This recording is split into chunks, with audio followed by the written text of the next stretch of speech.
शेतकरी मित्रांनो नमस्कार। सर्वप्रथम आपल्या YouTube चॅनलमध्ये सगळ्यांचं स्वागत। आजचा व्हिडिओ देत असताना आपण टोमॅटो पिकामध्ये मागच्या व्हिडिओमध्ये मी तुम्हाला सांगितलं होतं की आपण सर्वसाधारणपणे पाऊस चालू असताना करप्यासाठी आपण फवारण्या कशा घेतल्या पाहिजे। त्याच्यामध्ये तुमच्या अँटीबायोटिक फवारण्या असतील, आंतरपाळी बुरशीनाशकांच्या फवारण्या असतील। त्याचबरोबर आता पावसाचं प्रमाण सगळीकडे जवळजवळ पाऊस चालू आहे। बऱ्याच ठिकाणी प्लॉटांचा फुटवा चांगल्या पद्धतीचा झालेला आहे, परंतु हे होत असताना अळीचा प्रादुर्भाव त्या ठिकाणी नक्की वाढू शकतो। मग याच्यासाठी आपण काय नियोजन केलं पाहिजे या व्हिडिओमध्ये पूर्ण तुम्हाला अळीसाठीच्या ज्या महत्त्वपूर्ण 3 ते 4 फवारण्यांमध्ये मी सांगतोय, परंतु नक्की व्हिडिओ शेवटपर्यंत बघा। अतिशय महत्त्वपूर्ण माहिती तुमच्यासाठी या ठिकाणी देत आहे।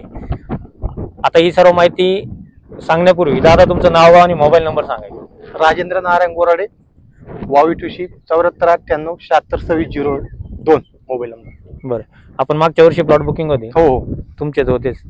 काय वाटलं? एकदम छान आहे। बरोबर, आज 15वा-16वा दिवस आहे प्लॉटला। बरोबर, 18 तारखेची लागण आहे, 16-17 दिवस आहे आज। बरोबर, मी पहिल्यांदा चालू शेड्यूल नुसार काम करतो। शेड्यूल चाललं सगळं, काही अडचण वाटते नाही? काहीच प्रॉब्लेम नाही। आज कुठेतरी अळीचा प्रादुर्भाव दिसायला लागला? हो, थोडं आळे दिसायला लागली, ती बी काल नव्हती, आज दिसायला लागली आणि नक्कीच प्रत्येक शेतकऱ्याकडे हा प्रादुर्भाव वाढायला सुरुवात होईल। त्याच्यामुळे अळीचं महत्त्वपूर्ण कामकाज लक्षात घ्या। अळीचं जो आपण मुद्दा म्हणतो, ही अळी आपण आटोक्यात लवकरात लवकर आणणं का गरजेची आहे। अळी जोपर्यंत छोटी असते तोपर्यंत तिचे खाण्याची प्रक्रिया ही मोठ्या प्रमाणात असते आणि जर आपण कोणत्याही कीटकनाशकचा त्याच्यावरती फवारणी केली तर तिचं मरण्याचं प्रमाण लवकरात लवकर होईल। परंतु जर ही अळी तिचं खाण्याचं प्रमाण वाढत जातं, अळी मोठे होते आणि अळी मोठे झाल्यानंतर तिचं खाण्याचं प्रमाण जरी कमी असेल परंतु ती फळ पोखरणारी अळी त्या ठिकाणी वाढू शकते आणि अळीची जाडी वाढल्यानंतर ती अळी कुठल्याही कीटकनाशकमुळे लवकर मरत नाही। त्याच्यामुळे तिला वेळच्या वेळी फवारणी करणं गरजेची आहे। आता याच्यामध्ये तुम्हाला महत्त्वपूर्ण 3 ते 4 फवारण्या या ठिकाणी असतील। लक्षात घ्या, पाऊस उघडलेला आहे। पाऊस उघडल्यानंतर आपण पहिली फवारणी त्या ठिकाणी घ्यायची। आता या फवारणी घेत असताना आपण स्टेप बाय स्टेप फवारणी घ्या, कारण प्रत्येक औषधाचं रजिस्ट्रेशन पॉवर किंवा रेजिस्टन्स पॉवर म्हणतो आपण, तो झाडामध्ये किंवा त्या अळीमध्ये डेव्हलपमेंट होत चालतो आणि तो जर वाढत गेला तर नक्कीच आपल्याला त्या औषधाचे रिझल्ट योग्य त्या प्रमाणात कमी प्रमाणात मिळतात। त्यामुळे आपण फवारणी घेत असताना पहिली फवारणी आपल्याला त्या ठिकाणी घ्यायची। त्याच्यामध्ये तुम्हाला प्रोक्लेम घ्यायचं आहे, 200 लिटर पाण्याचं प्रमाण आहे। प्रोक्लेम घ्यायचं आहे 200 लिटर पाण्यासाठी 100 ग्रॅम, त्यासोबत ब्लॅक माइट 250 मिली। लक्षात घ्या, अतिशय महत्त्वपूर्ण फवारणी असेल आणि या फवारणीमुळे तुमचं थ्रिप्स असेल, मावा असेल, बाकी इतरत्र किडे असतील याच्यावरती सुद्धा चांगले रिझल्ट त्या ठिकाणी येतील। प्रोक्लेम 100 ग्रॅम, ब्लॅक माइट 250 मिली आणि त्यासोबत आपण बुरशीनाशक घ्यायचे। मग कॉन्टॅक्ट फंगिसाइड मध्ये आपण त्या ठिकाणी बुरशीनाशक घ्यायचे। एंट्राकॉल घेत असाल तर 500 ग्रॅम घ्या।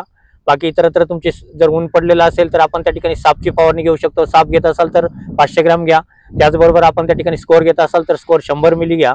या प्रमाणात आपण एक फवारणी करून घ्या। साधारणतः परत आपली साधारणतः पहिल्या बांधणीच्या दरम्यान म्हणजे साधारणतः 30 आज 16 दिवसाचा प्लॉट आहे, परंतु एक 25 ते 30 दिवसाच्या दरम्यान आपण अळीसाठी परत एक सेकंड फवारणी घेणं गरजेची।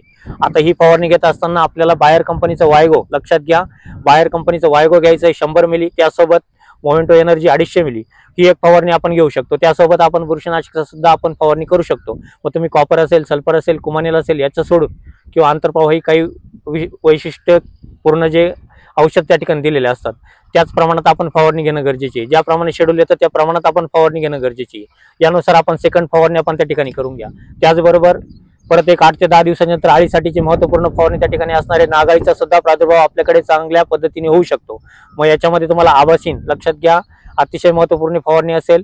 आबासीन आपण 200 लिटर पाण्यासाठी 100 ml, प्रोक्लेम 100 ग्रॅम आणि त्यासोबत स्कोर 100 मिली ही सुद्धा आपण एक फवारणी मध्यंतरी काढून घेऊ शकतो। जर आपण या 3 फवारणी व्यवस्थित घेतल्या तर नक्कीच प्लॉटमध्ये कुठलीही अडचण त्या ठिकाणी येणार नाही। परंतु हे होत असताना बऱ्याच वेळेस तणाचा प्रादुर्भाव त्या ठिकाणी वाढतो। तण आपल्याकडून पावसामुळे बऱ्याच वेळेस वाढलेला असतं, अशा वेळेस तणामध्ये अळीचा प्रादुर्भाव वाढतो आणि त्यामुळे आपण फवारणी जरी केली तरीही त्याच्यानंतर टोमॅटोवरती आपल्याला त्याची अडचण त्या ठिकाणी दिसू शकते।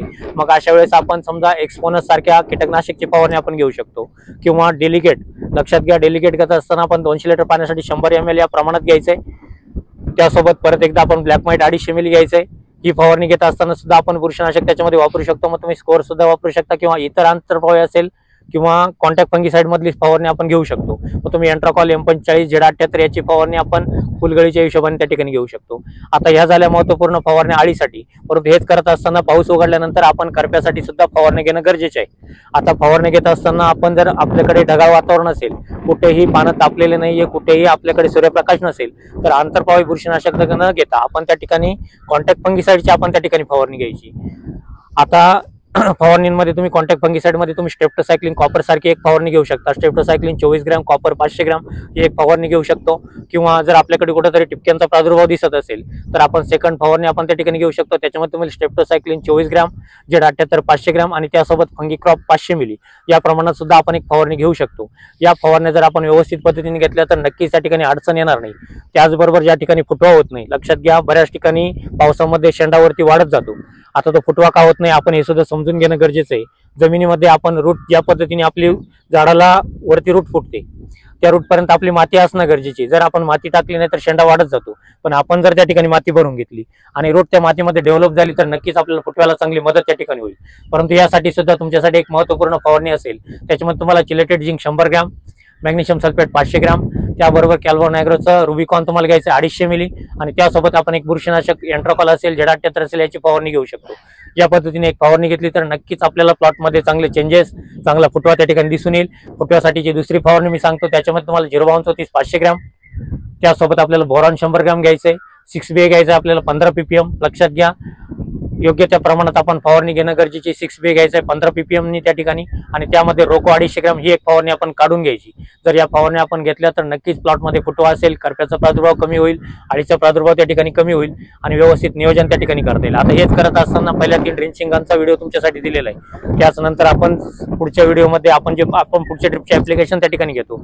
ज्या ठिकाणी तुमची पूर्ण ब्लॅक सॉइल असेल त्या ठिकाणी आपण कॅल्शियम नायट्रेट एकरी 3 ते 4 किलो पर्यंत घ्यायचे। 13-0-45 4 ते 5 किलो, बोरॉन 500 ग्रॅम या प्रमाणात आपल्याला एक डोस देऊन घ्यायचे। ज्या ठिकाणी तुमची मुरमाड जमीन असेल, ज्या ठिकाणी पानाची जी आपण म्हणतो जाडी कमी प्रमाणात वाटत असेल, अशा ठिकाणी आपण ड्रिपच्या माध्यमातून 11-44-11 एकरी 5 ते 7 किलो पर्यंत आणि त्यासोबत आपण एक्सपर्ट ड्रिप एकरी 2 लिटर या प्रमाणात आपण देऊन घ्यायचे। हे 2 डोस आपल्याला ड्रिपच्या माध्यमातून अतिशय महत्त्वपूर्ण असणार आहे। परंतु हे झाल्यानंतर आपण तिसरा डोस देत असताना आपल्याला वाढीच्या अवस्थेनुसार डोस घ्यायचा आहे। मग त्याच्यामध्ये तुम्ही 032 जर आपली वाढ वाटत असेल, व्यवस्थित फुटवा वाटत असेल, हवेतून नायट्रोजन मिळतंय, पाण्यातून नायट्रोजन मिळतंय असं वाटत असेल तर आपण त्या ठिकाणी एक डोस घेत असताना नक्कीच फॉस्फरस पोटॅशयुक्त डोस घ्यायचा आहे। मग तुम्ही 0-27 घेत असाल तर 3 ते 4 किलो पर्यंत घ्या, 0-32 घेत असाल तर 5 ते 7 किलो पर्यंत घ्या, मॅग्नेशियम सल्फेट 5 ते 7 किलो पर्यंत घ्या। त्याचबरोबर आपण मायक्रोटन देणं गरजेचं आहे। त्यानंतर ज्यावेळेस आपली फळ सेटिंग व्हायला सुरुवात होईल, फुलं लागायला सुरुवात होईल, त्यावेळेस आपण यारामिला कॉम्प्लेक्स एकरी 25 किलो या प्रमाणात आपल्याला ड्रिपचं ऍप्लिकेशन देऊन घ्यायचे।